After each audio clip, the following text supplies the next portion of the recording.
It was an ordinary morning, until a mother opened a letter and learned her son had chosen a new last name. What happened next left her whole world reeling. The news came on a gray Wednesday morning. Nora Duncan was clearing the breakfast dishes when the envelope appeared on the doormat, heavy paper, her son's handwriting on the front. She dried her hands, her heart thudding with a familiar hope. It had been weeks since Ethan had called. She turned the envelope over, running her thumb along the crease, before opening it at the kitchen table. Inside, a letter, 4 neat pages in Ethan's careful script. Nora scanned the opening lines, her smile softening. He wrote about his new job, the bustle of the city, the noise outside his apartment window, the long walks he took after work. For a moment, Nora let herself picture him as a boy again, all skinned knees and wild ideas, running down these very halls, Duncan laughter ringing in every room. But halfway down the page, her eyes caught on a sentence that changed everything. "I've made a decision that might hurt you, but I hope you'll understand. I've legally changed my last name. From now on, I'll be Ethan Rowe." The world seemed to narrow. Nora's hands trembled. She read the sentence again, and again, unable to absorb it fully. "Why?" she thought. "What have we done?" She read on, searching for answers, but Ethan's words only circled the decision, speaking of new beginnings, finding my own path, and the need to start fresh. Nora stood up, pushing away from the table. She wandered into the living room, the letter still in her hand, gazing at the family photos that lined the mantel, Ethan's graduation, their last Christmas, her late husband Tom's shy smile. The name Duncan echoed in each frame, stitched into every memory. She called her husband, Tom's brother Dave, the only one left in town. Her voice wavered.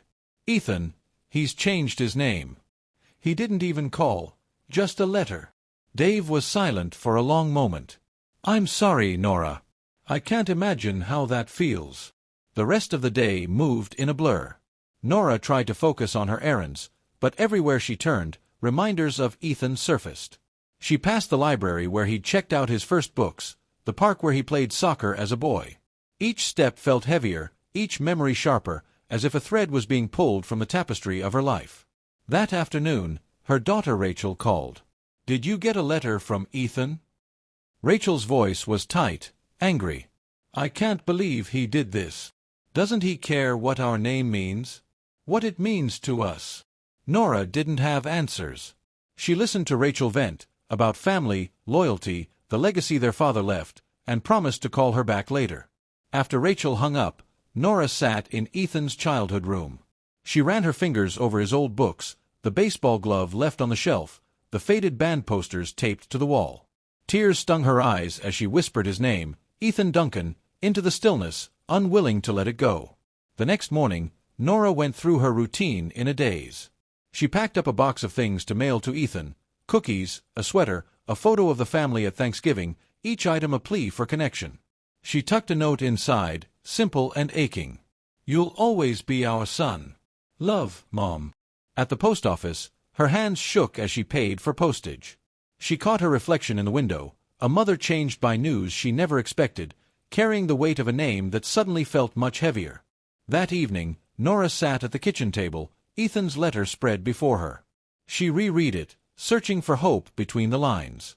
She picked up the phone and dialed Ethan's number, heart pounding. The call went to voicemail.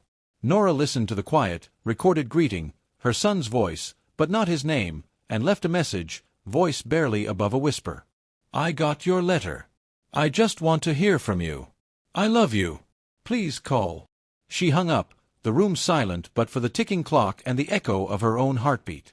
The next few days stretched thin with tension. Nora found herself waking before sunrise, listening to the quiet of the house, every creak reminding her of Ethan as a child, bare feet on the hallway floor, his laughter echoing in the early light. Now, silence pressed in from every corner. Rachel stopped by after work, her anger unsoftened by time. She marched into the kitchen, tossing her purse on the table. "I texted Ethan, Mom. Told him what I thought. He hasn't answered. It's like he's just cut us off."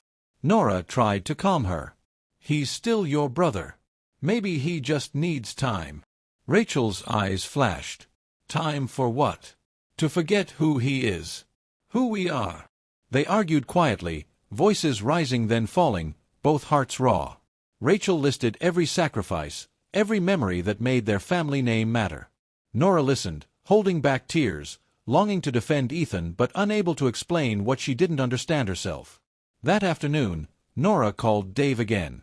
He came over, bringing coffee and a gentle wordless support. He listened as Nora described the ache of losing something intangible, a name, a sense of history, a piece of her own story. "It's not just about a name, Dave. It's like he's leaving all of us behind." Dave nodded, squeezing her hand.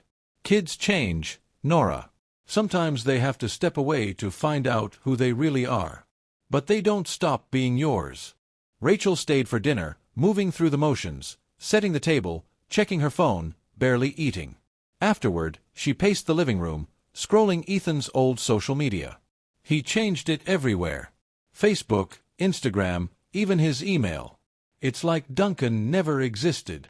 Nora felt the loss with every click, every absence of their family name. She remembered Ethan as a boy, writing his last name in marker on his soccer cleats, proudly announcing, "I'm a Duncan." The memory landed like a bruise. The next morning, Nora attended her weekly knitting group at church. The other women chatted about grandchildren and summer plans. When someone asked about Ethan, Nora hesitated, then simply said, "He's busy in the city." The half-truth stung, but she couldn't bring herself to say more. Afterward, Mrs. Hill, the group's eldest member, caught Nora's arm. "I don't know what's going on, honey, but you're a good mother. Don't let anyone take that from you." The kindness made Nora's throat tighten. She bought flowers on the way home, yellow tulips, Ethan's favorite, and set them in the living room, a small gesture of hope. Each evening, Nora checked her phone, hoping for a message or call. She reread Ethan's letter, sometimes angry, sometimes lost in sorrow. One night, unable to sleep, she wrote him a long email, no accusations, just memories and love. She signed it Mom. Always Mom, and sent it before she could change her mind. Rachel texted less often but dropped by on Saturday. They went through boxes of old photos, laughing at Ethan's wild haircuts and school projects, the sharpness between them softening for a little while. "I just want him back, Mom. The way he was." Nora nodded, brushing a tear from Rachel's cheek. "So do I." That night, Nora watched the sunset from the porch, tulips glowing gold in the fading light. She whispered Ethan's name to the quiet, holding on to hope that, somehow, he was still listening. The following week, the ache of Ethan's absence grew sharper. Nora moved through her routines with a kind of restless energy, cleaning cupboards that didn't need cleaning, baking bread she barely ate, letting the radio play just to fill the silence. She placed the yellow tulips in a sunny window and watched them open, petals unfolding with stubborn hope. One afternoon, a card arrived in the mail, addressed in unfamiliar handwriting. Nora opened it at the kitchen counter, breath-catching when she realized it was from Ethan's old college roommate, Brian. "Saw Ethan last week. He seems well. Said he's working hard, finding himself, you know? Hope all is good back home." Nora read the card twice, searching for any sign, any mention, of family. She wanted to call Brian, to ask how Ethan looked, whether he'd seemed happy or sad, but stopped herself. It felt like spying. Instead, she set the card on the mantel, another small offering in a house full of questions. Rachel called in the evening, her voice softer, a little worn down. "Any word from him?" Nora shook her head, phone pressed tight to her ear. "I sent him an email. I told him about Dad's garden, about your promotion, about everything I thought might make him feel close to us again." Rachel sighed. "He'll come around, Mom. He has to." The days blurred with small, aching reminders. Nora found Ethan's high school yearbook while dusting the shelves, running her fingers over the bold letters. Ethan Duncan, class of 2014. She flipped through pages of scribbled signatures and inside jokes, smiling at his silly grin. Later, while folding laundry, she came across an old T-shirt, Ethan's college mascot and Duncan written across the tag in black marker. She held it to her chest, breathing in the faint trace of her son's childhood. At church, the whispers started. Two women exchanged glances after the service, one asking, "Did you hear about Nora's boy?" Nora smiled, polite but brittle, excusing herself quickly. She spent the afternoon gardening, plunging her hands into cool dirt, letting the rhythm of planting soothe her frayed nerves. That Sunday, Dave invited Nora and Rachel to dinner. The three of them gathered around the table, the conversation circling Ethan but never quite landing. Dave tried to lighten the mood with stories from his and Tom's wild teenage years, drawing rare laughter from both women. "He'll find his way back, Nora. Sometimes boys have to get lost first." After dinner, Nora and Rachel walked home together beneath a sky thick with stars. Rachel looped her arm through Nora's, quieter than usual.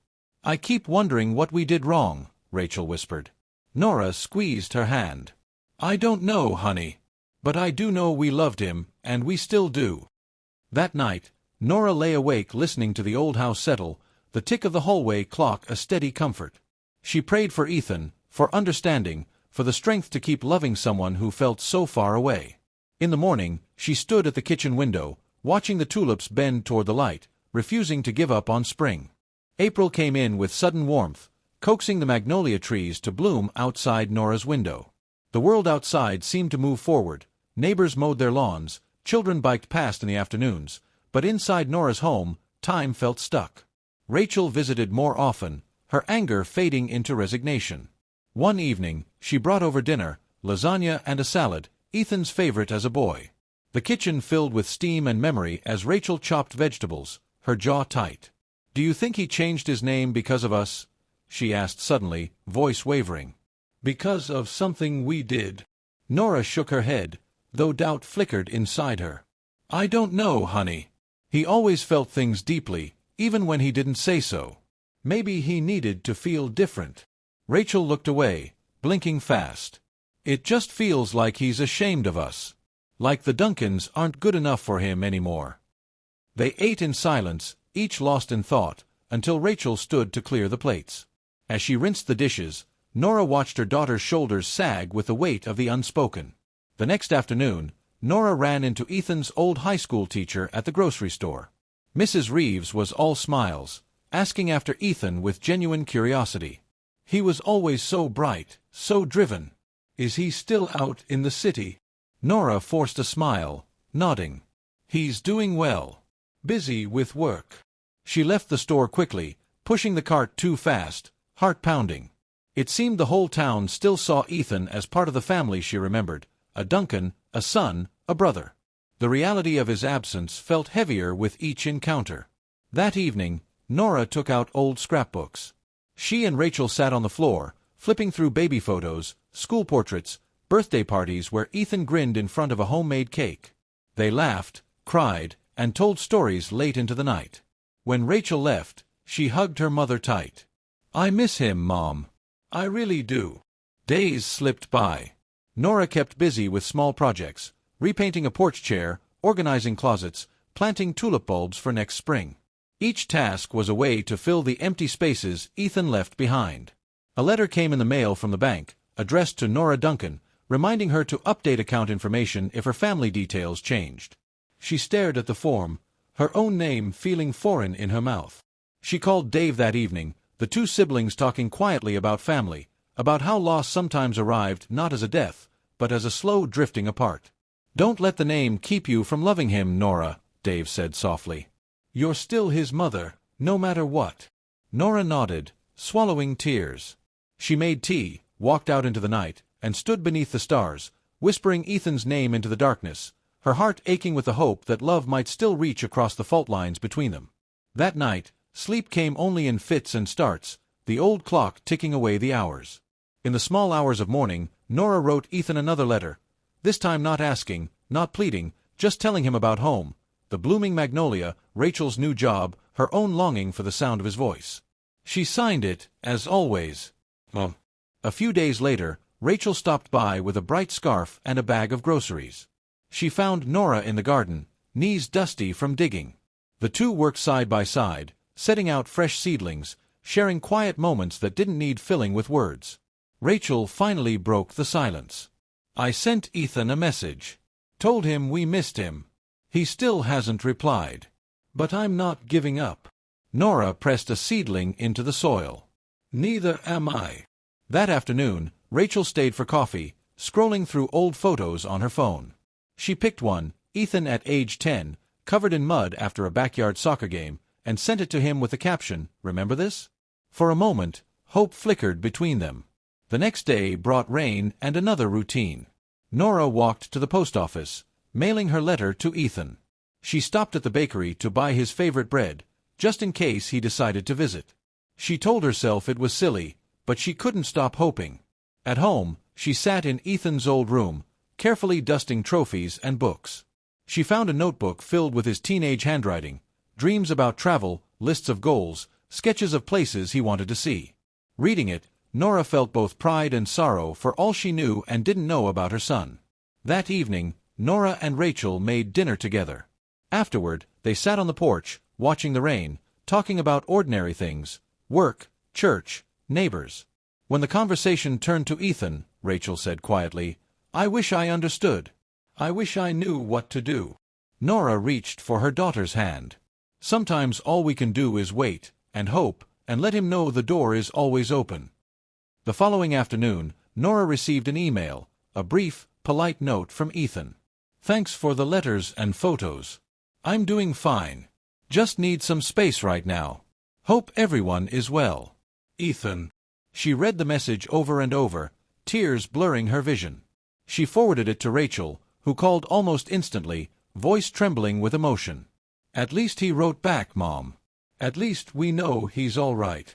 That night, Nora sat at her kitchen table, writing Ethan another reply. She didn't ask why or plead for answers. She just told him about the tulips in bloom, Rachel's visit, the muddy soccer ball still waiting by the back door. She ended with, "Love you, always, Mom." In the quiet, she let herself feel a small measure of peace. The ache remained, but hope, however fragile, kept her moving. As the rain fell and night settled in, Nora left the porch light burning, a beacon for the son who, for now, stayed far away, but who still belonged, always, to the family he'd left behind. Life settled into a new, quieter rhythm. Nora still woke early, tending the garden and writing letters to Ethan she sometimes mailed, sometimes kept folded in her desk. The routine brought comfort, a way to hold her son close, even as he remained distant. Rachel came over every few days, sometimes bringing dinner, sometimes only her company. Their conversations were less sharp now, less driven by anger or confusion. Rachel confided more, telling Nora about work stress, hopes for the future, stories about old friends. "One night over tea," Rachel admitted, "I've been going to therapy, Mom. I needed to talk about all this. About Ethan, about Dad, about us." Nora squeezed her hand. "I'm proud of you. This hasn't been easy for any of us." Spring deepened, and Nora poured herself into projects around the house. She painted the front door, sorted through old closets, even started a memory quilt using scraps of Ethan's childhood clothes. The work was slow but soothing. Each stitch felt like a small act of love, a way to piece together what was broken. At church, friends asked about Ethan. Nora was more honest now, telling them, "He's living in the city, making his way. He's changed a lot, but he's still my son." The support she received surprised her. Warm hugs, gentle advice, and stories of estranged children who, in time, found their way home. Rachel surprised Nora one weekend by suggesting a day trip to the city. "Let's go visit a museum, walk around, get lunch. Maybe we'll feel closer to him, even if we don't see him." Nora agreed. They drove through familiar highways, pointing out places from family trips, Ethan's favorite burger place, the lake where they picnicked every summer. "Walking the city streets," Rachel admitted, "I used to think it was about us, something we did. But I think Ethan just needed to become someone new. Maybe he needed to prove he could." Nora nodded. "All I want is for him to be happy, even if it hurts." After returning home, they found a postcard in the mailbox. No return address, but the handwriting unmistakable. "Hope you're both well. Saw the tulips were blooming in the park here. Reminded me of home. E." Nora smiled, pressing the card to her heart. She put it on the mantel, next to the yellow tulips, a small sign that Ethan still remembered where he came from. That night, Rachel helped Nora finish a square on the quilt. They worked in companionable silence, sharing soft laughter and memories. When Rachel left, she hugged her mother tight. "We're still a family, Mom. No matter what name we have." Nora watched her daughter drive away, feeling the truth in Rachel's words. She turned off the porch light, not in defeat but in trust, believing that the bonds of love, once woven, were never truly broken. May brought brighter days, warm breezes that made the curtains dance in the living room. Nora opened the windows wide, letting the scent of cut grass and tulips fill the house. She found herself humming as she watered the garden, a small sign that her heart, though battered, still beat with hope. Rachel arrived one Saturday with groceries and a surprise, a new photo frame for the mantel. She slid a recent picture inside, Nora, Rachel, and Rachel's son, David, smiling in the backyard. "We need to keep living, Mom. We're still here, even if Ethan isn't." They spent the afternoon baking bread and talking about everyday things, David's new school, Rachel's work, summer plans. At one point, Rachel hesitated. "Would you ever want to visit Ethan? Even if he might not want to see us?" Nora set down the flour. "If he wanted us there, I'd go in a heartbeat. But I think we have to let him come to us when he's ready." They agreed to keep writing, sending postcards and photos, never letting the thread go slack. That evening, after Rachel left, Nora walked through the quiet house, stopping in each room to straighten a photo, water a plant, fold a forgotten sweater. In Ethan's old room, she found the memory quilt nearly finished, each patch a small tribute, a soccer jersey square, a piece of his baby blanket, a bit of Dad's old shirt stitched in one corner. As the sun set, Nora sat with her tea, reading Ethan's last postcard. She closed her eyes and tried to picture him in his new city life. Maybe walking in the park, maybe working late, maybe simply breathing under the same sky. Sunday at church, Nora lit a candle for her family. Her friends gathered around her after the service, offering quiet prayers and soft encouragement. "Don't lose faith, Nora. Sometimes children take the long way home." That night, as rain tapped gently on the roof, Nora wrote one last letter to Ethan for the week, not asking for a reply, just telling him about the bread she'd baked, how David had lost his first tooth, how much she loved and missed him. She sealed the envelope, set it by the door, and went to bed with the quilt tucked close, feeling both the ache and the comfort of loving someone, fiercely, across the space between. Nora woke to birdsong and sunlight streaming across the bedroom floor. She lingered in bed, letting the quiet peace of morning settle around her. The memory quilt, now finished, lay heavy and comforting across her knees. She traced each square, feeling the history stitched into every seam. After breakfast, she wrote a letter to Ethan, slipping in a photo of the quilt and a snapshot from David's birthday party. She told him about the garden's progress, Rachel's latest promotion, and how spring had arrived in all its stubborn glory. She didn't ask questions or make requests, just shared life, as she always had. She mailed the letter on her morning walk, passing neighbors who waved and smiled. At the market, Mrs. Hill pressed a bunch of daffodils into her hands. "He'll come around, dear," she said, as if reading Nora's thoughts. Nora smiled, accepting the flowers as another small kindness in a world that sometimes felt so empty. Rachel came by for lunch with David, bringing laughter and stories that filled the house with warmth. They picnicked in the backyard, eating sandwiches and watching clouds drift overhead. At one point, Rachel squeezed Nora's hand. "We're all right, Mom. We really are. Thank you for holding us together." That evening, Nora sat at the kitchen table, sorting through old postcards and letters, some from Ethan, some from friends and family, all reminders of a life woven with connection and love. She lit a candle for her son and let the quiet fill the room. As night fell, she carried the finished quilt to Ethan's room, draping it across his bed. She sat there for a while, talking softly to the empty space, sharing her hopes and memories with the son who, though far away, remained part of every corner of her heart. Nora ended her day as she always did, a letter sent, a prayer whispered, the porch light left burning for the one who had left, but who was never truly gone. The house settled, the quilt warmed the quiet, and Nora, mother, anchor, keeper of names, fell asleep, held fast by the love that, after everything, still stayed.